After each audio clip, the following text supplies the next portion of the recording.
Hello guys, good afternoon na yun. Good day guys, ayun guys. May nakikita ko sa inyo guys dito sa kaunting mais na tinanim guys. Ngayon lang ako nakita guys, unique ito guys. Isang puno ng mais na maliit.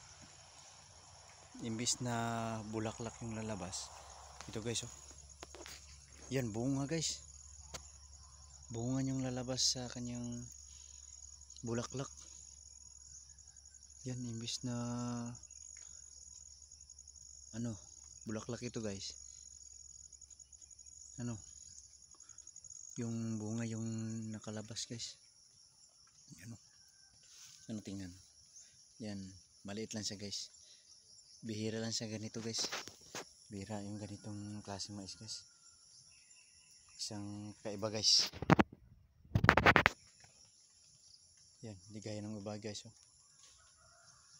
Bulak, so sa taas bulak, tsaka yung nasa gitna yung unod nila.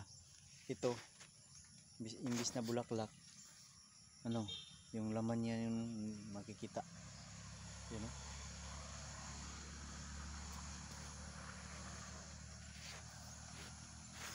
Yan guys, kakaiba talaga guys.